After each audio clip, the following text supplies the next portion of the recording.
오늘 함께 나눌 하나님 말씀은 마가복음 5장 21절에서 43절까지의 말씀입니다.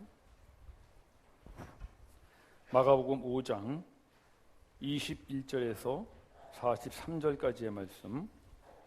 오늘 말씀은 최창수 장로님께서 대표하여 읽어 주시겠습니다. 마가복음 5장 21절에서부터 43절까지 읽어 주시죠.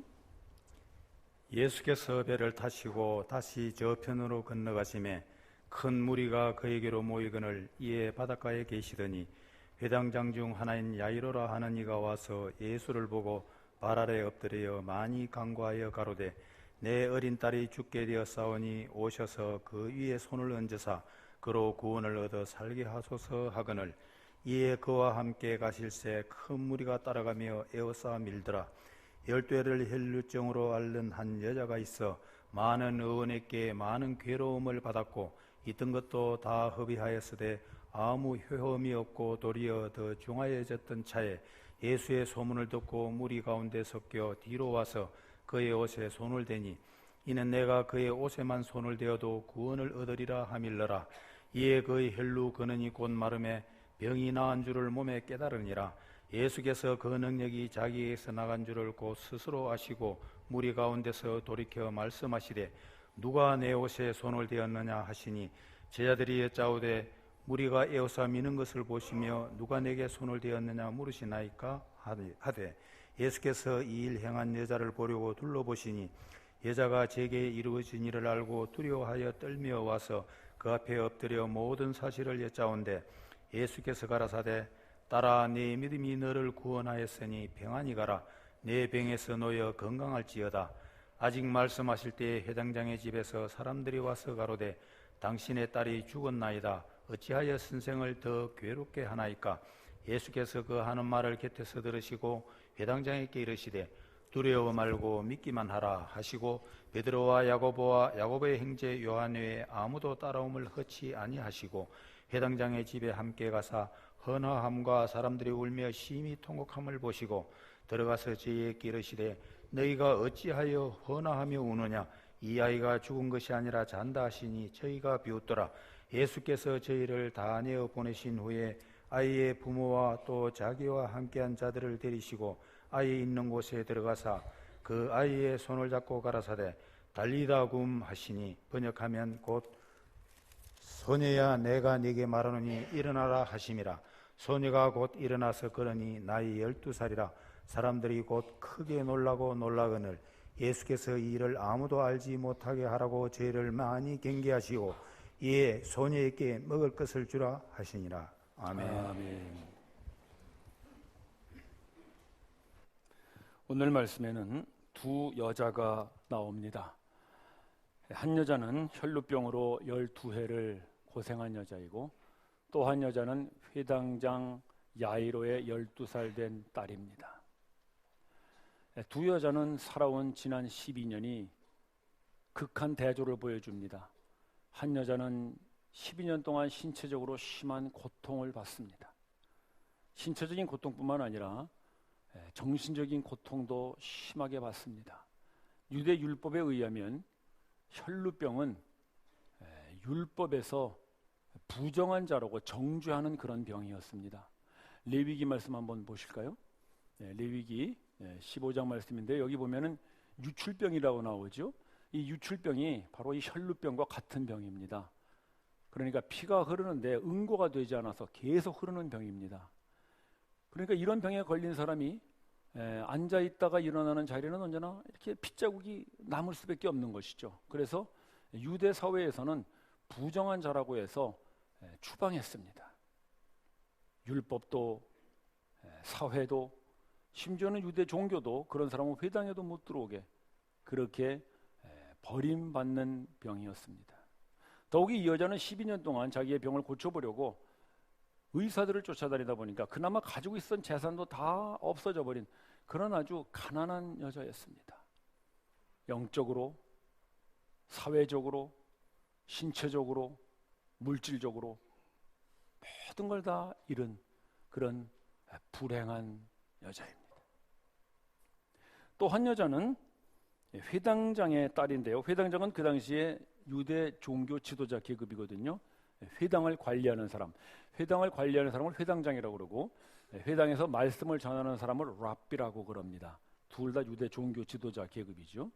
그러니까 이 회당장은 아마 그런 대로 부하게 살았을 것 같습니다. 모든 부모가 그렇다시피 딸에게 대한 사랑과 애정은 뭐 다 똑같겠죠. 그러니까 이 야이로도 아마 12살 된 그 딸이 자라오면서 해줄 수 있는 모든 거는 다 쏟아부었던 그런 참 부모의 사랑 또 행복을 느끼며 살아왔던 여자아이였을 것입니다. 두 사람이 살아온 12년은 너무나 다르지만 이 불행과 행복의 길을 살아온 두 사람이 만나는 점이 하나 있습니다. 그곳이 바로 예수님 앞입니다. 불행한 인생을 살았던, 행복한 인생을 살았던 이 두 여자가 예수님 앞에 서는데 그 예수님 앞에 설 때에 똑같아지는 것이 하나 있습니다. 그게 뭔가 하면 34절을 보시기 바랍니다. 34절을 보시면 예수님께서 그 여자에게 말합니다. 혈루병 걸린 여자에게 말하는데 지금 그 여자를 많은 사람들 앞에서 세워놓고 하시는 말씀이에요. 뭐라 그러냐면 따라 그럽니다.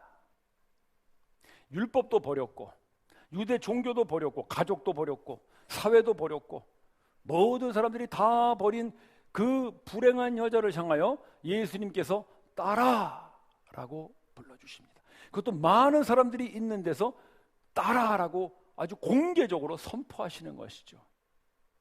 예수님이 이 여자를 보고 따라라고 부르는 데는 중요한 의미가 있습니다. 그 구약 시대에는 따라라고 할 때 사람들이 연상하는 말이 있는데 이사야서 말씀으로 제가 하나 소개해드리겠습니다. 이사야서 62장 말씀인데 여러분들이 한번 읽어보시기 바랍니다. 시작.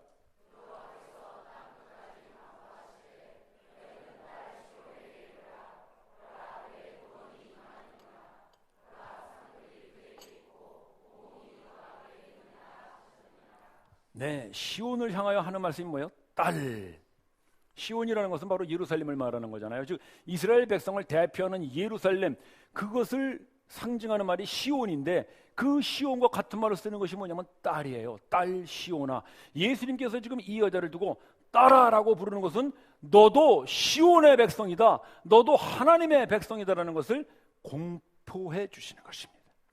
많은 사람들 앞에서 그냥 병만 고쳐주시는 것이 아니라 이 여자도 시온의 백성이며 하나님의 백성이다라는 사회적 신분을 회복시켜주는 것이죠. 따라서 하나님의 백성이 되는 데에는 건강이 조건이 되질 않습니다. 부유함도 조건이 되질 않습니다. 어떤 사람들의 인정이나 또는 사회적 지위가 조건이 되지 않습니다. 이 여자는 그런 조건은 아무것도 없었습니다. 그러나 예수님은 이 여자를 따라 시온의 백성아 너도 하나님의 백성이라고 선포해 주십니다. 왜냐하면 예수님께서는 그 여자 속에 있는 중요한 걸 하나 보셨기 때문입니다. 그게 뭐냐면 34절 계속 보실까요? 예수님이 말씀하세요. 따라 내 믿음이 너를 구원하였느니라 말씀하십니다. 이 여자에게는 건강이 없었어요.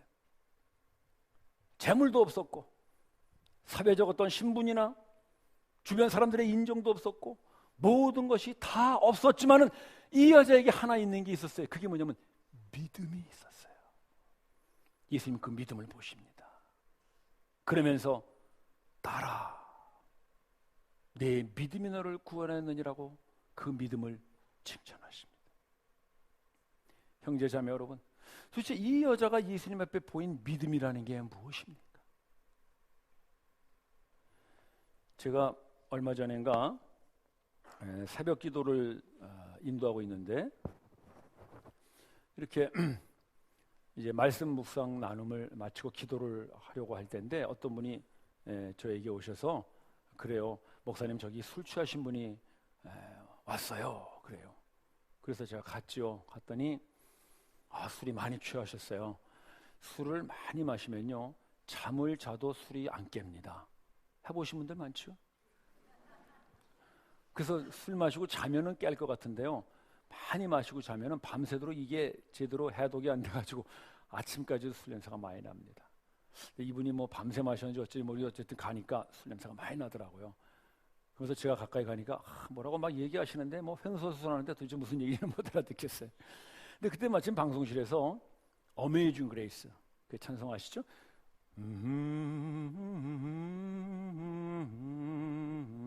그 찬송이 이렇게 기도의 배경음악으로 쫙 나오는 거예요.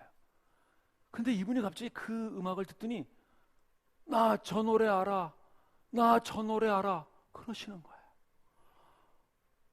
그 얘기를 듣는데 갑자기 그냥 제 마음이 뭉클하더라고요. 어메이징 그레이스를 듣고 안다는 것은 그분이 언젠가 교회를 다니셨다는 분 아니겠어요?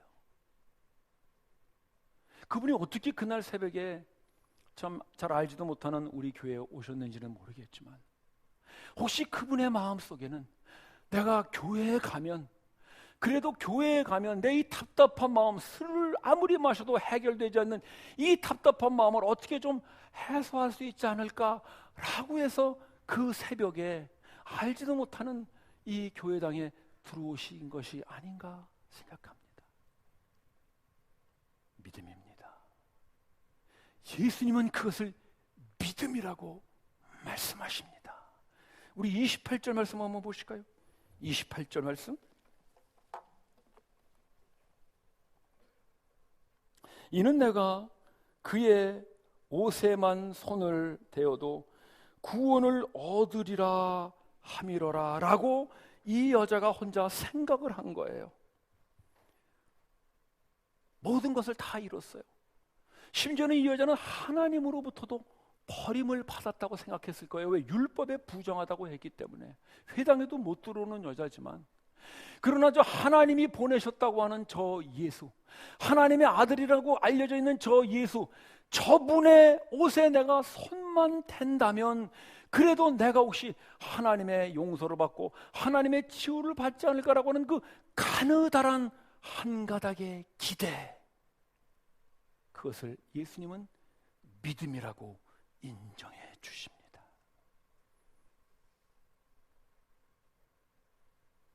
이 여자가 당하는 고통, 이 여자가 당하는 고난, 어려움, 우리가 도저히 상상할 수 없는 그런 엄청난 아픔 속에서도 자기를 버리는 하나님을 향하여 끊임없이 그 기대와 소망의 손을 내뻗는 그 병자의 손끝, 그것을 예수님은 믿음이라고 오늘 말씀해 주십니다. 형제 자매 여러분, 믿음이란 그런 것입니다. 우리는 자꾸 믿음하면 산을 옮기는 믿음, 능력을 행하는 믿음, 기적을 일으키는 믿음, 무언가 내 온 생애를 불태워 드리는 믿음, 그런 것을 우리는 자꾸 믿음이라고 생각합니다. 물론 중요하죠. 그러나 여러분 기억하십시오. 그런 것이 없다고 해서 나는 믿음이 없다고 생각하는 그것이 바로 예수님의 말씀이 아니라 여러분들을 비웃는 세상의 소리를 듣는 것이며 마귀의 참소를 듣는 것임을 오늘 여러분 깨달으시기를 바랍니다. 오늘 예수님은 그렇게 말하지 않습니다. 이 여자는 산을 옮길 만한 믿음이 없었습니다. 능력을 행하는 믿음도 없었고 기적을 행하는 믿음도 없었고, 이 여자는 자기의 온 생애를 하나님께 드리는 그런 믿음도 없었습니다. 이 여자의 믿음이란 오로지 하나, 이제 모든 것이 다 끝났지만 그래도 마지막 내가 이 하나님께 손을 내뻗는 그 한 가지 기대, 그 가느다란 실오라기 같은 한 가닥의 기대, 그 손을 내뻗었을 때 예수님께서는 그것을 믿음이라 인정해 주셨습니다. 우리가 고난을 당하고 어려움을 당하고 그런 여러 가지 힘든 상황 속에서도 도저히 부인할 수 없는 하나님, 정말 믿고 싶지 않고 나 그런 예수라면 정말 따르고 싶지 않다고 얘기하고 싶은 그런 극한 고난과 고통 속에서도 도저히 부정할 수 없는 예수 그리스도, 그분을 향한 그 마지막 한 가닥의 기대가 있어서 오늘도 여러분들이 이 자리에 하나님을 만나고자 오신 줄을 믿습니다. 믿음입니다. 그것은 믿음입니다. 나는 교회만 왔다 갔다 할 뿐 산을 옮기는 믿음도 없고 능력을 행하는 믿음도 없고 봉사하는 믿음도 없다고 하는 그런 세상의 이야기를 듣지 마시고 예수님의 말씀을 들으십시오. 여러분들이 부정할 수 없는, 부인할 수 없는, 여러분들이 어떤 환경과 상황 속에서도 내가 도저히 하나님 이분은 부인할 수 없어서 그분을 향하여 내가 그분을 만나면 무언가 나의 이 답답한 마음이, 나의 이 갑갑한 이 상황이 좀 해결되지 않을까라고 해서 그분을 향하여 여러분들의 그 마지막 한 가닥 희망으로 내미는 손, 그것을 예수님은 믿음이라고 인정하십니다.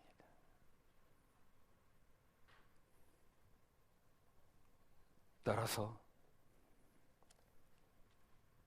믿음이란 결코 우리가 드러내는 어떤 실적이나 업적이 아닙니다. 믿음은 우리의 어떤 고난과 고통 속에서도 부인할 수 없는 예수 그리스도, 지울 수 없는 하나님, 그분을 향한 끊임없는 기대인 것입니다. 그때 예수님께서는 이 여자의 병을 고치십니다. 그뿐만 아니라 내 믿음이 너를 구원하였다고 하십니다. 이 여자가 예수님의 옷에 손을 대었기 때문에 고쳐진 것이 아니라 그 예수님을 향한 그 마지막 한 가닥의 기대를 가지고 있었으므로 예수님은 그 믿음으로 인하여 그녀를 고치시고 구원하십니다. 그리고 평안히 가라, 샬롬, 모든 하나님의 백성에게 주시는 그 예수님의 평강을 선물로 주십니다. 불행한 여자는 예수를 만나는 순간 샬롬의 여인이 되었습니다. 또 한 여자는 회당장의 딸입니다. 이 아이가 아마 병에 걸렸던 것 같습니다. 그래서 회당장 야이로가 예수님에게 와서 우리 딸을 좀 살려주십시오 부탁을 했는데 예수님이 그 얘기를 듣고 좋다, 가자. 그래 회당장의 집으로 가는 도중에 그 아이가 죽고 말았습니다. 그러니까 이제 회당장 집에서 사람들이 와가지고 야이로에게 얘기하는 겁니다. 회당장님, 좀 안 됐지만 따님이 돌아가셨으니까 뭐 12살짜리니까 돌아가셨다고는 안 했겠군요. 따님이 죽었으니까 더 이상 선생님을 괴롭게 하지 마십시오. 예수님 이제 더 이상 뭐 귀찮게 하지 마세요. 그런 얘기죠. 당연합니다. 죽음은 끝이니까요. 그것이 종교의 한계입니다. 회당장 야이로의 집에서 봤다면 그 사람들은 다 어쨌든 뭐 유대 종교에 관계되는 사람들 아니겠습니까? 근데 그렇게 유대 종교를 신봉하고 유대 종교를 섬기는 사람들이 와서 하는 소리가 이제는 끝났습니다. 죽었으니까 끝났습니다. 예수님도 더 이상 필요 없습니다. 말하는 것입니다. 참 아이러니죠. 사람들은 죽음 때문에 종교를 믿습니다. 그래서 그런 말이 있죠. 사람들은 죽음이 두려워서 종교를 만들었다, 그런 말이 있어요. 사람들은 종교를 만들기도 하고 종교를 믿기도 해요. 왜? 죽음 때문에 믿는 거예요. 그런데 막상 죽음이 딱 닥쳤을 때 그 종교는 아무런 힘이 없어요. 그냥 기껏해야 장례식 치르는 것밖에는 아무것도 없어요.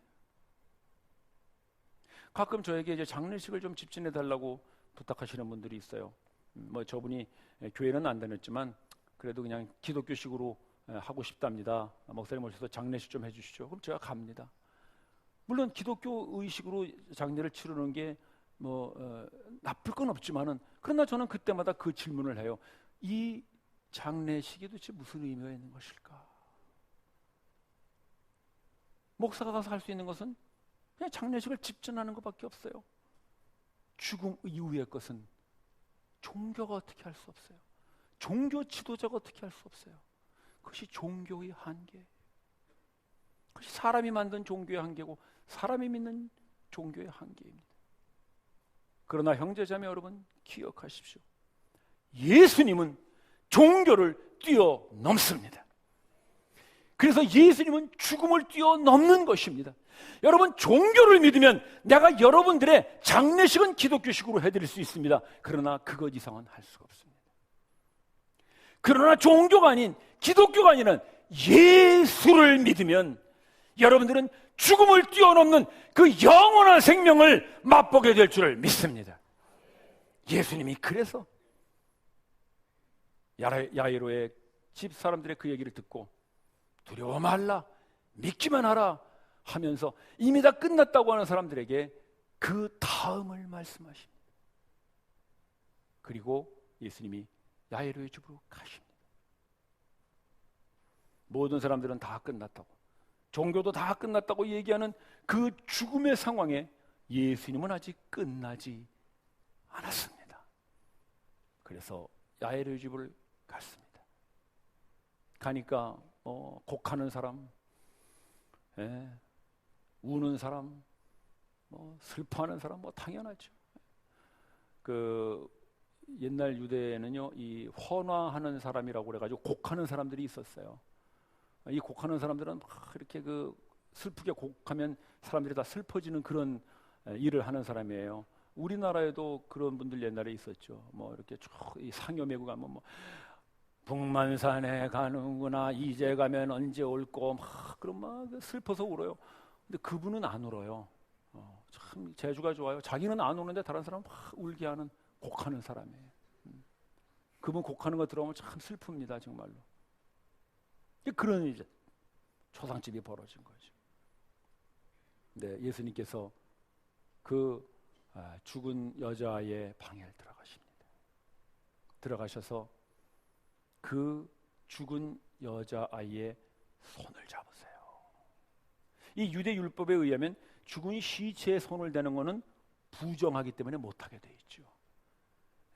죽은 동물이나 사람의 시체에 손을 대면 그 사람도 부정해지거든요. 그런데 예수님은 그 죽은 아이의 손을 잡으세요. 그 아이의 손을 잡는다는 것은 예수님도 부정해지신다는 거예요. 예수님은 그것이 바로 사랑이며 생명이라고 말씀하시는 것입니다. 예수님은 그 아이를 살리시기 위해서 자기 자신이 부정하게 됨을 감수하세요.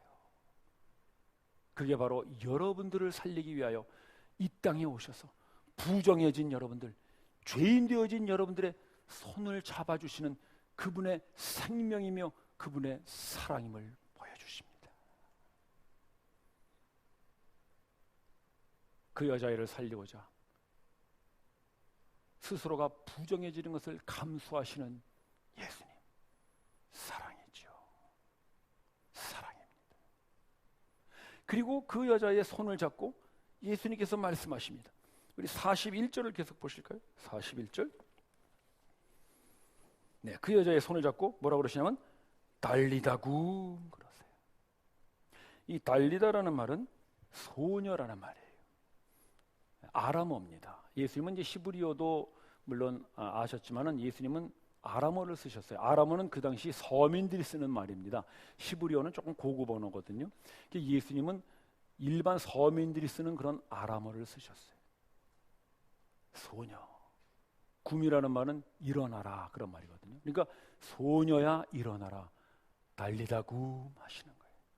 근데 이 달리다굼이라는 말은 그 당시 사람들이 아빠가 아침에 들어가서 딸아이를 깨울 때 쓰는 말이 달리다굼이었어요. 그러니까 우리 왜 그러죠? 아빠가 들어가서 아이고 이 녀석아 일어나야지, 학교 가야지, 세수해야지, 딸아 일어나라, 그런 말이 달리다굼이었어요. 따라서 이 달리다굼이라는 말은 아버지가 사랑하는 딸에게 들려주는 그런 아주 애정어린 표현이에요. 달리다굼. 그건 명령이 아니에요. 유대 율법은 명령을 얘기하죠. 하나님을 섬겨야 돼. 우상을 섬기면 안 돼. 그래서 항상 이 유대 종교에 속해 있는 사람들은 하나님에 대한 명령과 계명에 두려워했었어요. 그러나 예수님은 그렇게 하지 않아요. 예수님은 일어나! 그렇게 하시잖아요. 달리다굼. 얘야 일어나야지, 세수해야지, 학교 가야지,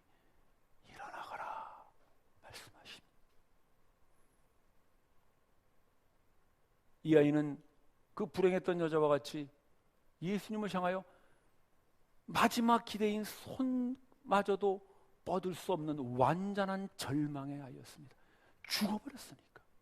이 아이에게는 더 이상 믿음도 기대할 수 없는 완전한 끝이에요. 그래서 그 아이는 예수님에게 손을 내밀 수도 없는데 예수님이 오히려 그 아이에게 손을 내밀어 그 아이의 손을 잡아주십니다. 사랑입니다. 그게 사랑입니다. 그래서 예수님은 그의 손을 잡았기 때문에 일으키시는 것이 아니라 그 아이를 향한 사랑 때문에 그 아이를 일으키십니다. 달리다고.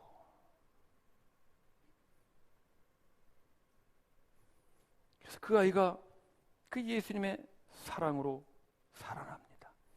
그리고 걷습니다. 불행했던 여자도 예수님 앞에 섰습니다. 행복했던 여자아이도 예수님 앞에 섰습니다. 그들이 살아온 12년은 완전히 다른 길이었지만 그들이 예수님 앞에 서는 그 모습은 같았습니다. 그것은 딸이었습니다. 그것은 시온의 백성이었고 하나님의 백성이었습니다. 할렐루야.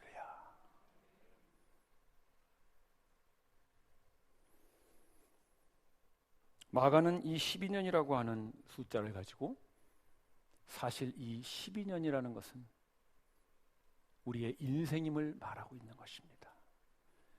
유대인들에게 있어서 12이라고 하는 숫자는 꽉 찼다 그런 의미 아니겠습니까? 구약의 12지파, 신약의 12사도 이런 것은 이제 모두 하나님의 나라를 이루는 꽉 찼다, 완전수다 그런 의미로 쓰는 것입니다. 우리의 인생이 70을 살았던 80을 살았던 우리가 다 살고 나면 우리는 12의 그런 해를 사는 거나 마찬가지인 것입니다. 여러분들의 12년과 같은 그 인생을 불행으로 살았던 행복으로 살았던 우리는 마지막에 한 점에서 만납니다. 예수 그리스도 앞에서 만납니다. 그때 그분을 향하여 비록 나의 불행한 생이었지만 마지막 내가 주님을 향해서 나의 이 가느다랗게 떨리는 이 한 실오라기와 같은 기대를 가지고 손을 내미시는 분, 그 믿음으로 인하여 하나님께서 여러분들을 하나님의 백성이라 인정해 주시리라 믿습니다. 그러나 살다 보면 예수님을 향해서 그 마지막 떨리는 손마저도 내밀 수 없는 완전한 절망, 이 야이로의 딸과 같이 완전히 죽음 속에 갇혀버리는 그런 상황도 우리는 만날 수 있다는 것입니다. 혹시 우리들 중에도 그런 분들이 계신지 모르겠습니다.